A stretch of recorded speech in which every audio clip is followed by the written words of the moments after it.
हाँ देखिए, आज मैं आपको क्या पढ़ाऊंगा, मैं आपको पढ़ाऊंगा रेस्पिरेशन इन प्लांट। ठीक है, हम सब लोगों ने एक चीज़ देखते हैं कॉमन है, चाहे हम लोग माइक्रो ऑर्गेनिज्म हो, चाहे हम लोग ह्यूमन हो, चाहे प्लांट, सब लोग रेस्पिरेशन करते हैं। रेस्पिरेशन और रेस्पिरेशन दो टर्म है, एक रेस्पिरेशन एक ब्रीदिंग।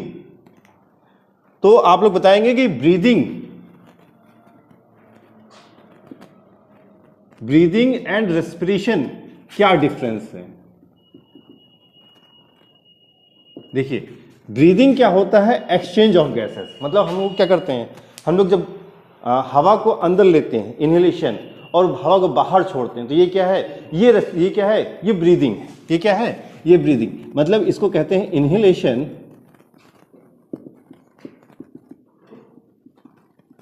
एक्सपायरेशन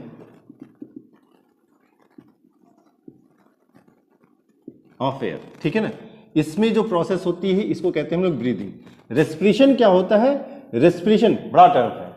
रेस्पिरेशन से हम लोग करते क्या है, जो हम लोग फूड खाते हैं, हम लोग चाहे फूड खा रहे हो या प्लांट अपने अंदर फूड बना रहे हो या माइक्रो ऑर्गेनिज्म कहीं से फूड ऑब्टेन करते हैं, इस फूड को हम क्या करते हैं, ऑक्सीडेशन करते हैं। और उन ऑक्सीडेशन से होता क्या है, बड़े बड़े मॉलिक्यूल जो लार्ज मॉलिक्यूल हैं उनके बॉन्ड ब्रेक होते हैं, और बॉन्ड ब्रेक होके क्या होता है, उसमें एनर्जी रिलीज होती है। वो एनर्जी लिविंग ऑर्गेनिज्म क्या करता है, अपने अंदर एटीपी के फॉर्म में क्या करता है, स्टोर कर लेता है। तो यहां पर रेस्पिरेशन में क्या है, रेस्पिरेशन में ऑक्सीडेशन ऑफ फूड होता है, oxidation of food.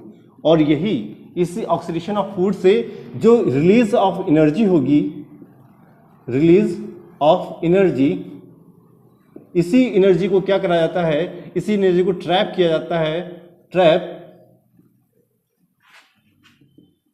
In the form of ATP molecule. ATP सबको मालूम, फुल फॉर्म एटीपी का फुल फॉर्म क्या होता है, हाँ तब कौन बताएगा, हाँ बोलिए, एटीपी का full form, very good, adenosine triphosphate.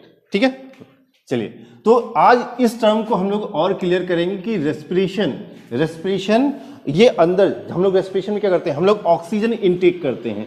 इस ऑक्सीजन से ये फूड क्या होगा, ऑक्सीडाइज्ड होगा। फूड क्या होगा, ऑक्सीडाइज्ड होगा, और इस फूड से एनर्जी क्या होगी, रिलीज होगी। उस एनर्जी को हम एटी के फॉर्म में ट्रैप करेंगे, और हमारी जितनी भी एक्टिविटी, सेलुलर एक्टिविटी, हमारी बॉडी जितनी, जैसे मूवमेंट करना, रेस्पिरेशन करना, इवन यहाँ तक कि क्या है, रिप्रोडक्शन करने में भी क्या होता है, एनर्जी का इस्तेमाल होता है।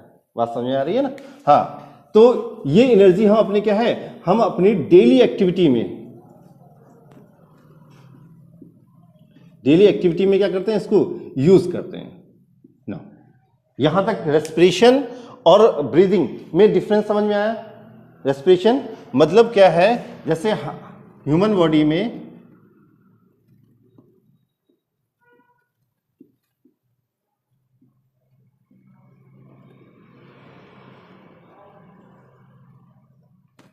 हम लोग इनहेलेशन करते हैं ऑक्सीजन का, ऑक्सीजन जाएगी विंड पाइप के थ्रू हमारे लंग्स में जाएगी, और लंग्स से ये ऑक्सीजन हमारे क्या है, ब्लड वेसल्स में ये हमारे टिश्यू तक जाएगी।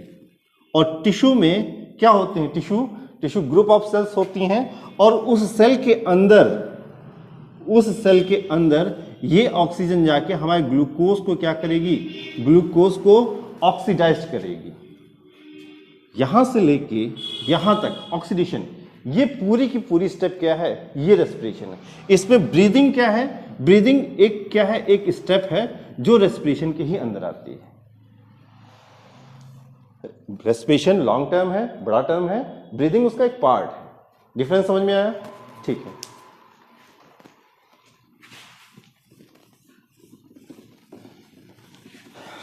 टॉपिक का नाम है रेस्पिरेशन इन प्लांट या प्लांट रेस्पिरेशन। इसी को ही दूसरे टर्म में लिखते हैं सेलुलर रेस्पिरेशन, प्लांट रेस्पिरेशन, या इसी को ही हम लोग बोलते हैं सेलुलर रेस्पिरेशन। नाउ अब कैसे होगा, इसके लिए एक बहुत कॉमन सी चीज है जो लोग नहीं समझाते हैं। बच्चा नहीं समझ पाता है कि ऑक्सीडेशन रिडक्शन ये क्यों कर रहे हैं हम लोग। ऑक्सीडेशन अगर होगा तो एल्डिहाइड का ऑक्सीडेशन किस में होगा, या एक हम बात करें कि एक टर्म आता है पार्शियल ऑक्सीडेशन और क्या है कंप्लीट ऑक्सीडेशन, इनकम्प्लीट ऑक्सीडेशन और कंप्लीट ऑक्सीडेशन। तो समझिए इस चीज को, जैसे इसको टॉपिक को हम लोग ये कॉन्सेप्ट उठाते हैं कहां से, ऑर्गेनिक केमिस्ट्री से। ऑर्गेनिक केमिस्ट्री में हम लोग क्या करते हैं, हम लोग एल्केन का ऑक्सीडेशन करेंगे तो क्या बनेगा, अल्कोहल बनेगा। अल्कोहल का ऑक्सीडेशन करेंगे क्या बनेगा, एल्डिहाइड या कीटोन बनेगा, एल्डिहाइड या कीटोन बनेगा। जब इसका फर्दर ऑक्सीडेशन करेंगे तो ये बनता है ऑर्गेनिक एसिड। और जब इस एसिड का ऑक्सीडेशन करेंगे तो ये जिस चीज से बना हुआ है, मतलब किससे, वाटर और क्या है, कार्बन डाइऑक्साइड एंड वाटर, इन दोनों में टूट जाएगा। आप समझिए इस चीज को, यहां से हमने ऑक्सीडेशन स्टार्ट करी और ये ऑक्सीडेशन ये पूरी प्रोसेस से होता हुआ कहां पहुंच गया, कार्बन डाइऑक्साइड और वाटर में पहुंच गया। ठीक है, मतलब कार्बन डाइऑक्साइड और वाटर में टूट गया। इसको हम कहते हैं हम लोग कंप्लीट, इसको हम लोग कहते हैं कंप्लीट ऑक्सीडेशन, कंप्लीट ऑक्सीडेशन। अगर ये एल्केन ये किसी बीच के स्टेप में रुक गया जाके ऑक्सीडेशन, ये स्टेप क्या है, इसको ये ऑक्सीडेशन हो रही है, अगर ये एल्केन से क्या हो गया, ऑक्सीडाइज होकर अल्कोहल बन गया या एसिड बन गया, तो इसको हम प्रोसेस क्या कहते हैं, इसको हम कहते हैं पार्शियल या इनकम्प्लीट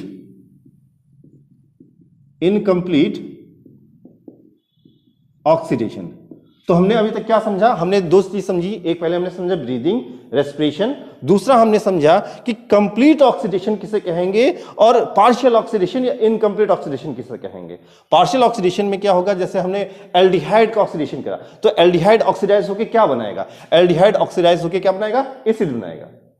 एल्डिहाइड ऑक्सीडाइज होकर एसिड बनाएगा और एसिड ऑक्सीडाइज होकर क्या बनाएगा, कार्बन डाइऑक्साइड वाटर बनाएगा। अगर एल्डिहाइड ये कंप्लीट होता है, मतलब एल्डिहाइड ऑक्सीडाइज होके कार्बन डाइऑक्साइड और वाटर में तोड़ देता है, तो इसको हम क्या कहेंगे, इसको हम लोग कंप्लीट ऑक्सीडेशन करेंगे। अगर ये एल्डिहाइड ऑक्सीडाइज होके क्या है, सिर्फ एसिड तक रुक जाए, तो इसे हम क्या कहेंगे, पार्शियल या इनकम्प्लीट ऑक्सीडेशन कहेंगे।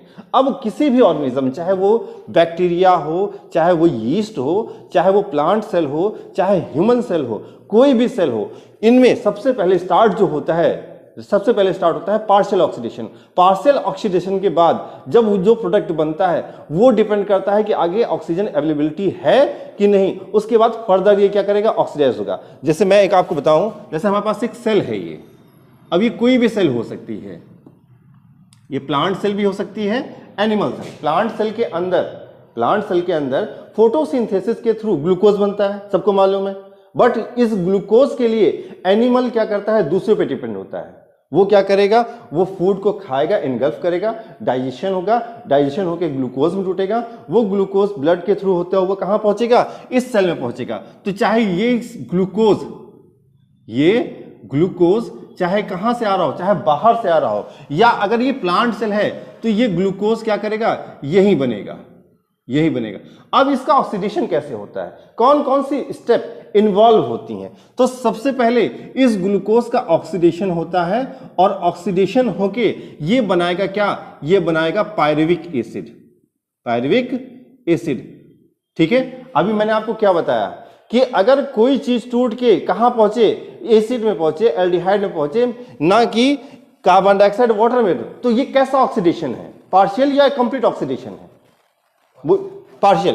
तो मतलब क्या है, ग्लूकोज ऑक्सीडाइज्ड हुआ और कहा क्या बनाया उसने, पायरुविक एसिड बनाया, मतलब ये कार्बन डाइऑक्साइड वाटर में नहीं टूटा। तो ये क्या है, ये पार्शियल ऑक्सीडेशन है। क्या चीज है, ये पार्शियल ऑक्सीडेशन है। ठीक है, पार्शियल ऑक्सीडेशन। नाउ सेल के अंदर क्या होता है, सेल के अंदर एक डबल मेम्ब्रेन ऑर्गेनल होता है, जिसे हम लोग क्या कहते हैं, माइटोकॉन्ड्रिया। अब ये पायरुविक एसिड माइटोकॉन्ड्रिया के अंदर जाएगा, और यहां पर क्या होगा, इसका कंप्लीट ऑक्सीडेशन होगा। मतलब इस माइटोकॉन्ड्रिया से क्या होगा, ये पायरुविक एसिड टूटेगा किसमें, कार्बन डाइऑक्साइड और वाटर में। तो बताइए ये कौन सा स्टेप है, ये पार्शियल ऑक्सीडेशन है या कंप्लीट ऑक्सीडेशन है, ये कंप्लीट ऑक्सीडेशन है। ये क्या है, ये कंप्लीट ऑक्सीडेशन है, कंप्लीट ऑक्सीडेशन। अब देखिए, समझिए इस चीज को, बट होता क्या है, कभी कभी समटाइम ऑक्सीजन की अवेलेबिलिटी, ये पायरुविक एसिड कार्बन डाइऑक्साइड में टूटेगा या किसी और चीज में बनेगा, पायरुविक एसिड कार्बन डाइऑक्साइड में टूटेगा या किसी और चीज में टूटेगा या और किसी चीज में कन्वर्ट होगा, ये किस बात पे डिपेंड करता है, ये डिपेंड करता है कि फेट ऑफ क्या है ये ऑक्सीजन की अवेलेबिलिटी पे डिपेंड करता है। जैसे आपने सुना होगा, जैसे आप लोग जब क्या होते हैं बहुत फिजिकल वर्क कर लेते हैं तो आपके पैरों में दर्द होने लगता है। क्यों दर्द होने लगता है? क्यों? क्योंकि हमारे यहां पर क्या हुआ, ग्लूकोज लिया सेल ने, इसको ऑक्सीडाइज किया पायरुविक एसिड में, बट यहां पर क्या थी, ऑक्सीजन की अवेलेबिलिटी नहीं थी, ऑक्सीजन की अवेलेबिलिटी नहीं थी, तो ये पायरुविक एसिड किस में टूट जाएगा, ये पायरुविक एसिड कन्वर्ट हो जाएगा किसमें, लैक्टिक एसिड में। किसमें? लैक्टिक एसिड में। और ये लैक्टिक एसिड क्या होता है, ये मसल्स में ये क्या करता है, एक्युमुलेट होता रहता है, जिसकी वजह से मसल्स में क्या होता है,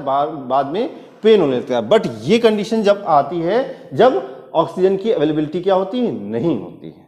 अदरवाइज अगर ऑक्सीजन की अवेलेबिलिटी है तो ये पायरुविक एसिड कहां चला जाएगा, ये माइटोकॉन्ड्रिया में चला जाएगा, और माइटोकॉन्ड्रिया में जाके कंप्लीट ऑक्सीडेशन करके ये क्या करेगा, ये फुल एनर्जी निकाल लेगा। बात समझ में आ रही है? ये आपकी जो होती है ये होती है समरी, ये होती है समरी। अब इसमें कौन कौन सी स्टेप इन्वॉल्व होती है, हमको जो इस चैप्टर में जिसको हम सेलुलर रेस्पिरेशन या प्लांट रेस्पिरेशन कहते हैं, इसमें हमको ये ग्लूकोज कैसे कैसे हम तोड़ेंगे। तो सबसे पहले ग्लूकोज तोड़ेंगे जो ये हमारी ये वाली स्टेप है, ये वाली स्टेप है, इसको कहते हैं ग्लाइकोलिसिस। बोलो। जैसे ग्लूकोज जब फाइनली CO2 प्लस H2 तो तब तो उसको कंप्लीट ऑक्सीडेशन बोलेंगे। हाँ। लेकिन ग्लूकोज के पास ऑक्सीजन की कमी नहीं है, तो हाँ। कभी भी जो CO2 और H2 तो टूट नहीं सकता है। मतलब एंड प्रोडक्ट उसका CO2 और H2 हो नहीं सकते क्योंकि उसके पास ऑक्सीजन है ही नहीं। लेकिन एंड प्रोडक्ट अगर उसका लैक्टिक एसिड है तो ये क्या कंप्लीट माना जाएगा? नहीं, ये कंप्लीट नहीं माना जाएगा। क्यों? क्योंकि ऑक्सीजन मान लीजिए कुछ ऐसा सेल में रिएक्ट करना है जहां हमको ऑक्सीजन है ही नहीं हमारे पास। हाँ। जैसे बहुत सारी चीजें वहां हमको ऑक्सीजन अवेलेबल है नहीं, मतलब वो ऑक्सीजन ऑक्सीडेशन होती है, एनारोबिक रेस्पिरेशन, जहां पे ऑक्सीजन की जरूरत है। ये एनारोबिक रेस्पिरेशन है, लैक्टिक एसिड बनाना। वहां तो एंड प्रोडक्ट हमारा CO2 और H2 नहीं हो सकता ना, तो नहीं, तो लैक्टिक एसिड कोई होगा, ये तो कंप्लीट होना चाहिए ना। कौन? यही वाली ऑक्सीडेशन, ये वाली? हाँ। ये इनकम्प्लीट है। वाई इनकम्प्लीट है? हाँ। क्योंकि इसमें क्या कार्बन डाइऑक्साइड वाटर निकल रहा है। नहीं, तो जो हमारे पास ऑक्सीजन है तो कार्बन डाइऑक्साइड और H2 हमको मिलेगा कैसे? क्योंकि हमारे पास ऑक्सीजन ही नहीं है। जब तक हमको CO2 और H2 ऑक्सीडाइज होने के सुनिए मेरी बात। टूटेगा नहीं, तो ये इसका एंड प्रोडक्ट तो यही हुआ ना, तो इसका एंड प्रोडक्ट हुआ तो ये हमको नहीं मिलेगा, ये कंप्लीट नहीं मान सकते इसको। ये नहीं, ये कंप्लीट नहीं है, ये इनकम्प्लीट ऑक्सीडेशन है। कंप्लीट होने के लिए CO2 और H2 होना जरूरी है। यस, कंप्लीट ऑक्सीडेशन का मतलब ही यही है कि वो कार्बन डाइऑक्साइड और वाटर में क्या करे, वो ब्रेक डाउन हो जाए। जैसे हमारे पास क्या है, हमारे पास ये ग्लूकोज है, ये ग्लूकोज का मॉलिक्यूल है। यहां पर फर्स्ट कार्बन, सेकंड, ये कार्बन लगी हुई हैं। ये कितनी कार्बन हो गई? 1 2 3 4 5 6 कार्बन है, ये 6 कार्बन है। जब ये टूटता है, ये जब टूटता है तो ये सारी की सारी कार्बन क्या करती हैं, ये एक दूसरे से अलग हो जाती हैं और क्या बनाती हैं, कार्बन डाइऑक्साइड बनाती हैं। और ये हर कार्बन निकलती है सेपरेटली, अलग अलग निकलती है। तो इसीलिए कहा जाता है कि जब ग्लूकोज टूटेगा तो वो क्या है, कार्बन डाइऑक्साइड के फॉर्म में टूटेगा, तब उसको क्या कहेंगे, तब उसको कंप्लीट ऑक्सीडेशन करेंगे। क्यों? क्योंकि अब इसका कोई अस्तित्व नहीं बचा। इसकी ग्लूकोज की जितनी भी कार्बन थी वो सारी की सारी क्या करी, ऑक्सीडाइज होकर बाहर निकल गई।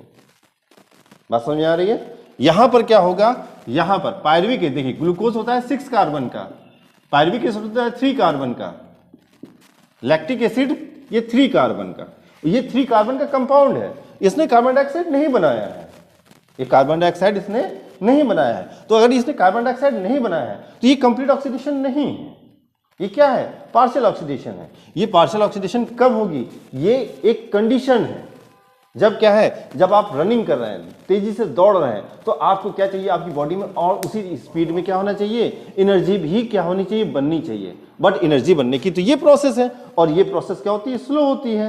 उस हिसाब से क्या है, ऑक्सीजन की अवेलेबिलिटी है नहीं, ऑक्सीजन की अवेलेबिलिटी होती नहीं है, तो कम से कम एनर्जी के लिए हमको ये प्रोसेस तो बराबर चलती रहनी चाहिए, क्योंकि इस पर ऑक्सीजन की डिपेंडेंसी नहीं है। तो होता क्या है कि बॉडी क्या बनाती है, बॉडी ग्लूकोज से पायरुविक एसिड से लैक्टिक एसिड बनाती है, और लैक्टिक एसिड को जमा करती रहती है। और यहां पर क्या होता है, यहां पर NAD+H ये क्या करता है, ये रिड्यूस्ड होता है, नहीं ये ऑक्सीडाइज्ड होता है ये, क्योंकि इससे क्या होता है, रिमूवल ऑफ क्या है, रिमूवल ऑफ ऑक्सीजन या एडिशन ऑफ हाइड्रोजन या एडिशन ऑफ क्या है, इलेक्ट्रॉन, ये ऑक्सीडेशन है, ये ऑक्सीडेशन है। हमने क्या कहा, रिमूवल ऑफ ऑक्सीजन या एडिशन ऑफ हाइड्रोजन या एडिशन ऑफ इलेक्ट्रॉन, ये क्या है, ये ऑक्सीडेशन है, ये क्या है, ये ऑक्सीडेशन है। अगर इसी को उल्टा कर दें, इसी को उल्टा कर दें तो addition of oxygen, removal of hydrogen या रिमूवल ऑफ इलेक्ट्रॉन, ये क्या है, ये रिडक्शन है, ये क्या है, ये रिडक्शन है। ठीक है, अब समझिए इस चीज को कि होता क्या है यहां पर। चलिए पहले मैं पहले इस प्रोसेस को आपको समझा दूं, फिर ये जो आपकी प्रोसेस है ये, इसमें एनर्जी कैसे निकलती है ये शॉर्ट में समझा देंगे हम इसको, ठीक है। हाँ, तो एक बात समझिए, आगे कपड़ा,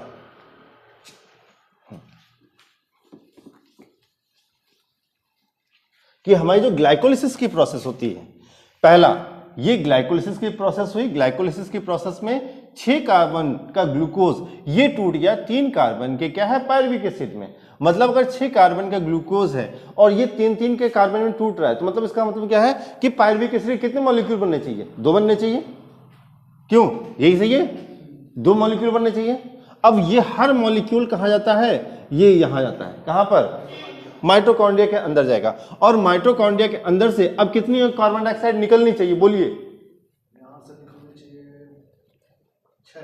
वेरी गुड, पहला पायरुविक एसिड जाएगा तो 3 कार्बन डाइऑक्साइड निकलेंगे, दूसरा पायरुविक एसिड जाएगा तो 3 कार्बन डाइऑक्साइड निकलेंगे। मतलब क्या हुआ, मतलब ये हुआ कि ग्लूकोज की जितनी भी कार्बन थी वो सभी क्या है, कार्बन डाइऑक्साइड के फॉर्म में क्या हो गई, रिलीज हो गए, वो बाहर निकल गई।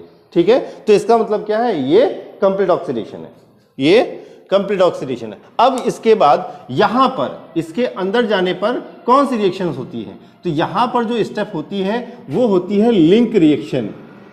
लिंक रिएक्शन, दूसरा क्या होता है, दूसरा होता है क्रेब्स साइकिल, और तीसरा होता है ETS, इसको कहते हैं इलेक्ट्रॉन ट्रांसपोर्ट सिस्टम। तो हमको अगर किसी ग्लूकोज को कंप्लीटली ऑक्सीडाइज करना है तो कितनी स्टेप से होके वो जाएगा, पहला ग्लाइकोलिसिस, दूसरा लिंक रिएक्शन, तीसरा क्रेब्स साइकिल, और लास्ट वन क्या है, ETS। इतनी स्टेप होनी चाहिए। तो यहां पर फिर हाँ, कुछ कॉन्सेप्ट बना पार्शियल ऑक्सीडेशन और कंप्लीट ऑक्सीडेशन से लेके। अगर आपने इतना समझ लिया तो आपने बहुत कुछ समझ लिया है, इस चैप्टर का सार समझ लिया है।